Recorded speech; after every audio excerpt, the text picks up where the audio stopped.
Iran में Khamenei शासन के खिलाफ भड़के ऐतिहासिक जनाक्रोश और 2000 से अधिक मौतों के बाद अमेरिका ने अपने तेवर बेहद कड़े कर लिए हैं। राष्ट्रपति डोनाल्ड ट्रंप ने स्पष्ट संकेत दिए हैं कि वे अब कूटनीति के बजाय सैन्य और आर्थिक दबाव की रणनीति पर काम कर रहे हैं। प्रदर्शनकारियों पर हुई हिंसक कार्रवाई को देखते हुए व्हाइट हाउस ने ईरानी अधिकारियों के साथ होने वाली सभी महत्वपूर्ण बैठकें रद्द कर दी हैं।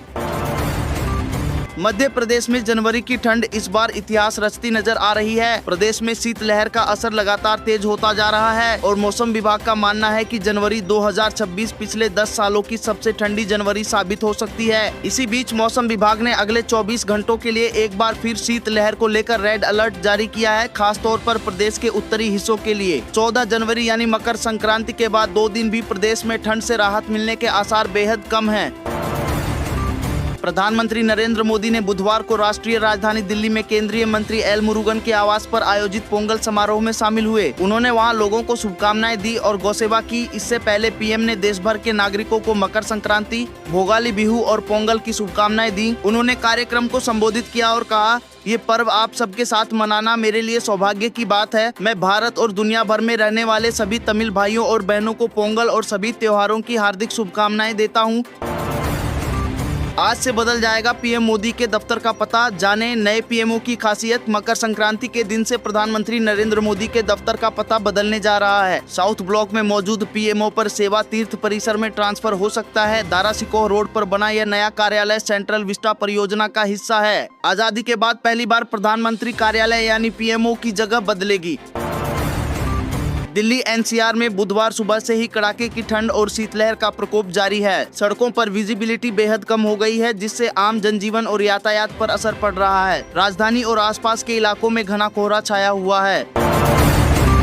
भारत सरकार ने फ्रांस से 114 राफेल लड़ाकू विमान खरीदने की लगभग 3.25 लाख करोड़ रुपए की मेगा डिफेंस डील को अंतिम रूप देने की प्रक्रिया तेज कर दी है। रक्षा मंत्रालय की उच्च स्तरीय बैठक में अगले 2 से 3 दिनों में प्रस्ताव पर विस्तृत चर्चा होगी। इन फाइटर जेट्स का निर्माण भारत में लगभग 30% स्वदेशी सामग्री के साथ किया जाएगा। भारत में 17 जनवरी से शुरू होने जा रही Vande Bharat sleeper express train launch से पहले ही चर्चा का विषय बन गई है। इस बार वजह ट्रेन की स्पीड या सुविधाएं नहीं, बल्कि सफाई और यात्रियों की जिम्मेदारी को लेकर रेलवे अधिकारी का बयान है। रेलवे के एक अफसर ने यात्रियों से अपील की है कि अगर उन्हें टॉयलेट इस्तेमाल करने के तरीके नहीं आते तो वे इस ट्रेन में सफर न करें। ईरान और अमेरिका के जारी तनाव के बीच दूसरे पश्चिमी एशियाई देश कतर ने मंगलवार 13 जनवरी को अमेरिका को आगाह किया है कि अगर उसने पड़ोसी देश ईरान पर हमला किया तो वह विनाशकारी हो सकती है। मंत्रालय के प्रवक्ता माजिद अल अंसारी ने 2 टूक कहा, हम जानते हैं कि कोई भी तनाव क्षेत्र और उससे बाहर विनाशकारी परिणाम देगा और इसलिए हम इससे जितना हो सके बचना चाहते हैं। भारत ने पाकिस्तान से कहा, ड्रोन घुसपैठों को रोके नहीं तो अच्छा नहीं होगा। भारतीय सेना के प्रमुख ने स्पष्ट किया है कि भारत पाक सीमा पर बिना अनुमति प्रवेश करने वाले ड्रोन को रोकना आवश्यक है। उन्होंने कहा कि पाकिस्तान को यह सुनिश्चित करना चाहिए कि उनके नियंत्रण में रहने वाले लोगों और ऐसे ड्रोन को भारत की तरफ न भेजें। ऐसे मामलों से भारत पाकिस्तान के बीच राजनीतिक तथा सैन्य बातचीत और तनाव दोनों बढ़ सकते हैं। नेपाल और भूटान के साथ बाढ़ रहित भारतीय सीमाओं की सुरक्षा करने वाले सशस्त्र सीमा बल एसएसबी ने अपने शराब के लती सैनिकों को सेवा से हटाने का अभियान शुरू कर दिया है। थाईलैंड में बुधवार की सुबह एक दर्दनाक रेल दुर्घटना में 22 लोगों की जान चली गई। यह हादसा उस वक्त हुआ जब बैंकॉक से उत्तर पूर्वी थाईलैंड की ओर जा रही एक पैसेंजर ट्रेन पर निर्माण कार्य में लगी एक विशाल क्रेन गिर गई। इस टक्कर के कारण ट्रेन के डिब्बे पटरी से उतर गए, जिससे 22 लोगों की मौत हो गई और मौके पर चीख पुकार मच गई। भारत के दिग्गज बल्लेबाज विराट कोहली को उनकी लगातार बेहतरीन परफॉर्मेंस का बड़ा इनाम मिला है। विराट कोहली वनडे रैंकिंग में एक बार फिर अर्श पर पहुंच गए हैं। आईसीसी ने बुधवार को ताजा वनडे रैंकिंग जारी की और विराट कोहली नंबर 1 पोजीशन पर पहुंच गए। खास बात यह है कि विराट कोहली ने रोहित शर्मा को पछाड़ा, जो अब तीसरे नंबर पर आ गए हैं।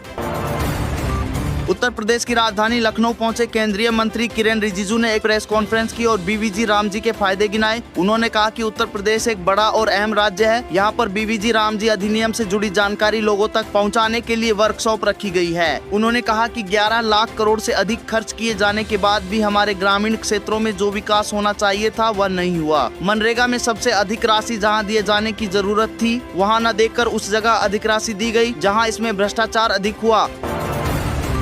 सुप्रीम कोर्ट ने बड़ा फैसला सुनाते हुए केंद्र और राज्य सरकारों को यह सुनिश्चित करने के लिए नियम बनाने का निर्देश दिया कि निजी गैर सहायता प्राप्त गैर अल्पसंख्यक स्कूलों में आर्थिक और सामाजिक रूप से कमजोर वर्गों के बच्चों के लिए प्रवेश में 25% कोटा लागू हो। न्यायालय ने यह भी कहा कि शैक्षणिक संस्थानों में गरीब बच्चों को प्रवेश देना एक राष्ट्रीय मिशन होना चाहिए। सुप्रीम कोर्ट ने मंगलवार को बड़ा फैसला सुनाते हुए कहा कि संविधान के भाईचारा का लक्ष्य तभी पूरा हो सकता है कि जब एक रिक्शा खींचने वाले का बच्चा एक करोड़पति या सुप्रीम कोर्ट के जज के बच्चे के साथ स्कूल में पहुंचे। कोर्ट ने यह सुनिश्चित करने के लिए एक प्रक्रिया शुरू की है कि सभी स्कूल शिक्षा के अधिकार आरटीए कानून के तहत गरीब और वंचित तबके के बच्चों के लिए 25% सीटें मुफ्त में आरक्षित करें।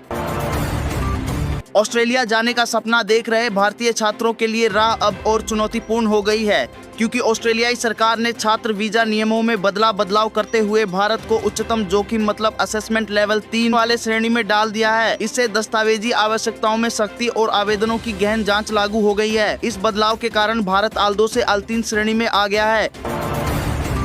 सोमवार को अमेरिकी सदन में एक विधेयक पेश किया है जिसका लक्ष्य ग्रीनलैंड को अमेरिका का 51वां राज्य बनाने का मार्ग प्रशस्त करना है। यह कदम ऐसे समय में उठाया गया है जब राष्ट्रपति डोनाल्ड ट्रंप सार्वजनिक रूप से डेनमार्क के इस स्वायत्त क्षेत्र को अमेरिकी शासन के अधीन लाने की इच्छा जता रहे हैं।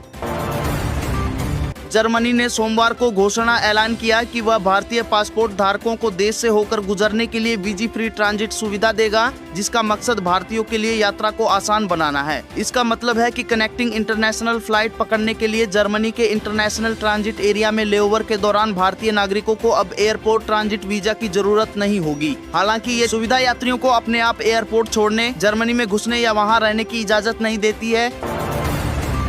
जम्मू और कश्मीर शिक्षा बोर्ड ने कक्षा 10वीं वार्षिक परीक्षा का परिणाम घोषित कर दिया है। छात्र आधिकारिक लिंक पर जाकर रोल नंबर की मदद से अपना रिजल्ट देख सकते हैं। ईरान में खामेनेई शासन के खिलाफ जनता का हल्ला बोल जारी है। जनता सुप्रीम नेता के खिलाफ जमकर नारेबाजी करते हुए विरोध प्रदर्शन कर रहे हैं। वहीं अब तक विरोध प्रदर्शनों में 2500 से अधिक लोगों की जान भी जा चुकी है, जबकि 18,000 से ज्यादा लोगों को गिरफ्तार किया गया है। राजौरी जिले के नियंत्रण रेखा से सटे इलाकों में मंगलवार शाम को फिर पाकिस्तानी ड्रोन देखे गए। सेना ने जवाबी कार्रवाई में गोलीबारी की, जिसके बाद ड्रोन गायब हो गए। यह रविवार को राजौरी, पुंछ और सांबा में ड्रोन देखे जाने के बाद दूसरी घटना है। तमिल कलाकारों के समर्थन के बाद अब लोकसभा में नेता प्रतिपक्ष राहुल गांधी ने जन नायकन फिल्म का समर्थन किया है। राहुल गांधी ने इसको लेकर अपने एक्स पर एक पोस्ट की है। इस पोस्ट में राहुल ने पीएम मोदी का जिक्र किया है। पोस्ट में राहुल ने लिखा, सूचना एवं प्रसारण मंत्रालय द्वारा जन नायकन को रोकने का प्रयास तमिल संस्कृति पर हमला है। पीएम मोदी, आप तमिल जनता की आवाज को दबाने में कभी सफल नहीं होंगे। दोस्तों, आज के लिए इतना ही। अगर वीडियो इन्फॉर्मेटिव लगी हो तो वीडियो को लाइक करें और कमेंट में अपनी राय जरूर दें और शेयर करें। और ऐसी ही सच्ची खबरों के लिए चैनल को सब्सक्राइब करना ना भूलें। धन्यवाद।